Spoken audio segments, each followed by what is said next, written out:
This founding member of Expedia got his start in business by selling chimney pots from demolished buildings to upmarket householders who thought they would make a quaint garden pots.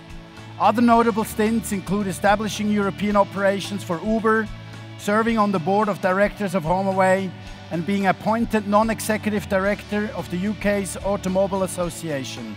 And he's also chairman of Big Data for Travel. Please welcome Simon Breakwell, venture partner, Technology Crossover Ventures.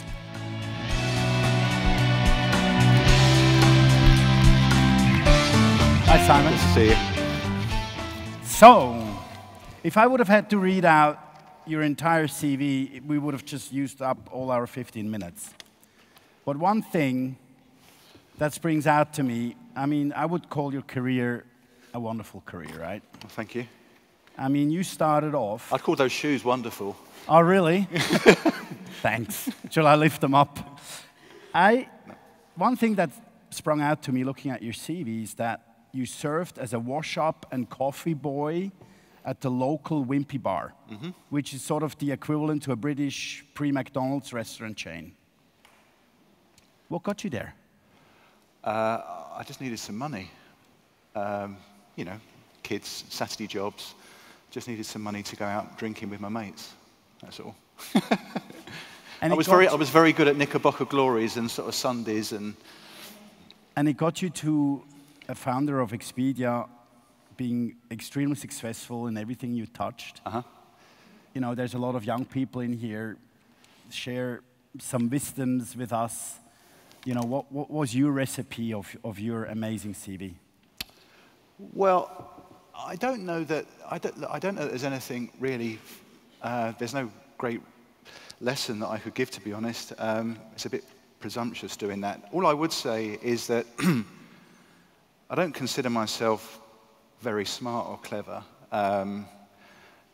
You know, I think you can make up for a lot just by being very, very, very persistent and working very hard. And I think if you're very persistent and you're relentless and you're hardworking, there's not a lot that you can't do, in my opinion. So I'd say persistence. Well, your career definitely underlines that. Now, and you know, another one was the selling chimney pots. Can you quickly elaborate on that? What was your business idea there, and how well did it go? Well, I mean, I'm not sure. These aren't strictly travel-related topics, but the chimney pots thing was, I was driving around and there were all these sort of old houses getting knocked down and they had these fantastic chimney pots. And my mum had one in her garden and she used it for a flower pot, stuffed it with earth and had flowers coming out. And I just thought it would be useful if I could hire a van, get these chimney pots from building sites, buy them for about 10 quid each from the builder. And then I drove around really expensive neighborhoods, selling them to, you know, rich families for like putting out in their gardens for like 100 quid. So, and it paid for my holiday to Corfu with my wife when we were sort of 16 or 17, yeah. Fantastic. Yeah, there you go. But it wasn't ready to go IPO, so let's talk about No, it was pre-IPO, that one. Good stuff. So, you're now a venture partner with Technology Crossover Ventures, who obviously been a very large investor in HomeAway, and you're seeing a ton of startups on a daily basis. And you know, my question now, you know, we had the battleground yesterday, and we sort of think innovation in travel is becoming more and more challenging. There's a lot of stuff out there. It needs a lot of capital to really, you know, break it. What makes you excited? You see a lot of startups, you know. I mean, obviously you do large tickets, you know, Series A and more. Sure. But what do you think is the next big thing? Well, I think it's easy to look at Europe, particularly if you're American, to look at Europe and go, you know, there's not a lot interesting happening in Europe because there's been a lot of consolidation, there's a lot of big brands. But my experience is that there's just a tremendous amount of interesting stuff that's happening. Oftentimes, sort of perhaps smaller and slightly subscale, but there's a huge amount of interesting sort of businesses out there in the OTA space, in the technology space. But in terms of big trends, you know, I think it's a mistake to look at where we are now and go, there's not a lot of disruption that's going to happen. The phone's happened, and we're figuring out mobile, but that's kind of going to be it. And I think if you look at, I guess, two things. One would be, think about Amazon, right? Amazon were not in search, browser-based search, at all. Not at all. Not at all. So people, they're massive in search, but for items on Amazon and through people typing into Google. And out of nowhere, with Alexa, they're into search. Right? Now, it's kind of like geeky at the moment, and it's a little bit frustrating, but when you're talking to Alexa and saying, hey, Alexa, what's the cheapest flight to Miami? You're in search. And Amazon are getting into search in a big way through voice, and I think that's really, really interesting. So what does that mean to Expedia, for example? Well, it's very, I don't know what it means to Expedia, but it means to Google, and I guess, therefore, to Expedia. If you're currently playing in Google and you want to be in the top 3 or 4 or the top 3, and you're paying, 10 billion a year between Priceline and Expedia for the privilege, or a lot of that is Google. When you're talking to Alexa, you don't want Alexa to come back and give you 5 flights. Oh, hi, here are the top 5 flights. You just want one, and you want the best one. So it means a lot for Google's business model. It probably means a lot in the medium term for how OTAs get distributed too. But I also think that social messaging, in particular, is going to be pretty disruptive too. Yesterday, in my opening speech, I said Facebook and Snapchat and Instagram, have the potential to, just picking up on that, have heavy disrupting travel distribution. Yeah, and I think it's going to be way more disruptive than any of us think, particularly sort of 3 years out. And why can't I book my flight through Facebook Messenger? Why can't I get my boarding pass through Facebook Messenger? Why do I have to log into a bloody BA app to get my boarding pass? I mean, it's just so Stone Age increasingly. And also, it's not the way the world works these days. A lot of it's done through Messenger. And again, that's Facebook as using Messenger as a platform to actually start intermediating itself in how people book. But more importantly, inside Facebook, some of these businesses that are sort of advertising holidays in Facebook and getting people to like them and building businesses off the back of that, and are thinking that Facebook aren't going to monetize that, they're wrong. So at some point, Facebook also will start figuring out how to do travel. It won't be the way we know it, but they're absolutely going to figure that out. So I think Facebook, messaging, voice are all going to be pretty disruptive. So having said all that, going back to the question at Technology Crossover Ventures, what you're looking makes you excited. I mean, you're not going to invest into Facebook or Amazon, right? So, and you're not going to... TCV is. Yeah, of course. But what is then in between in regards to innovation in travel then? Well, I think there's a huge amount that's going to happen with personalization and people using what's called big data. I'm not sure what that is, but basically huge computing power to start doing really interesting things on the demand side through sort of like the UI, but also on the supply side, figuring out what supply to serve up at what times based on what inputs. So I think big data is going to take a big leap forward. Big data for travel, the business that I'm involved in, is doing a fantastic job of figuring out how you can do personalization on the fly for individual people. And I think that things like that are going to be big going forward. So having talked about search and having talked about Expedia and how these guys are going to disrupt this business a lot, we hear a lot about Airbnb too. And with you having been on the board of HomeAway, obviously knowing a lot about Airbnb and TCV is also invested in Airbnb. When do they go public? Well, that's a very interesting question, Simon, and a bit cheeky, if you don't mind me saying.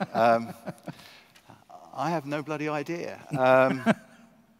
It's a remarkable business, and it's remarkable in many ways, not least because they've built a brand out of nowhere that, is one of those, I don't know, top 5 global brands, maybe the top 3 global brands for certain segments of the population.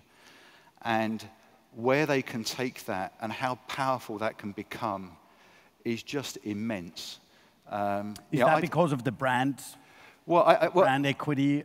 Well, ultimately, it's because the product is just so bloody compelling, right? It's fantastic. And I know Priceline and Booking.com are coming in hard on them, Expedia with HomeAway R2. But you know, if you think about Hilton or Marriott or Holiday Inn, I mean, what do people think about those brands? What do those brands connote in the real world? Not what the hotels think those brands connote. And you think about what Airbnb connotes, and it's just far more powerful, in my opinion. But at the moment, it's sort of perceived that they're trying to justify a certain valuation. We'll not talk about valuation now, but it's also be seen that they're really trying a lot of stuff right now and maybe losing some focus. What's your view on that?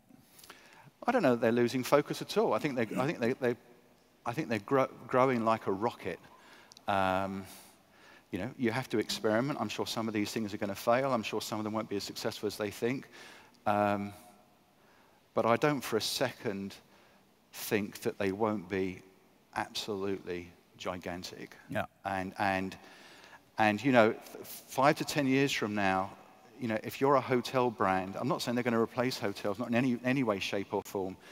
I still think people don't think about, you know, about that sort of segment in the same way they think about hotels. And when my kids' generations grow up and they're just used to staying in places like that rather than a Hilton or a Marriott, it's at that point when lodging becomes far more broadly defined that I think things start to change. So you think for the hotels it's not very wise to try to fight it?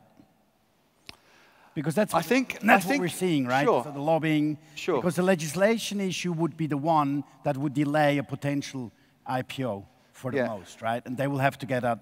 I think the hotels. I think they're, what's the word? I think they're farting against thunder. They're farting against thunder. You know, it's absolutely happening, and I think the hotels are doing everything they can to differentiate their product offerings. Some are getting into the space, like Accor did with One Fine Stay, but it ain't going anywhere. Hey, Simon, can I interject? Sorry if I was loud. Surprising. You scared us. But I have that impact. I can have that impact. So Simon, as a co-founder of Expedia, going back, you know, to the very beginning, I mean, you've been a part of the founding of online travel. One of the original visionaries. You founded Expedia in Europe. What has been for you over the past 20 years the biggest surprise, the thing that's happened in our industry that you never saw coming? I'd say two things. First thing is, I don't think we ever thought that we would have to be spending the amount of money on marketing that we are now. I think there was this notion way back when that you could build a brand, decay marketing spend, and everything would be okay. The notion that it's turned into like an FMCG, Pepsi, Coke battle between Priceline and Expedia was new. Second thing is the impact of mobile and how in 8 years human behavior has physically changed. People cannot stand still for 10 minutes without getting out their phone, and that's a physiological change in the way humanity thinks and works, and I think that's immense. You did mention Airbnb and home sharing. Yeah, I mean, I didn't think Airbnb would happen. Didn't think Uber was going to happen. But I think the big things for me looking back were the notion that Expedia and Booking are going to spend 10 billion in marketing. I never saw that, and I never ever saw phones. I mean, like 10 years ago, if someone told you phones were going to be a big deal, you'd look at your Nokia and go, "You've got to be joking." Is it possible? Could that stranglehold that Google has on that spend, could that be disrupted? Yeah, I'm running out of time here. Yes, it could, and if it's going to happen, it's more likely to happen through new platforms like social, Facebook, and things like voice. Thank you. Things like voice. Ladies and gentlemen, thank you, Simon Breakwell. Thank you.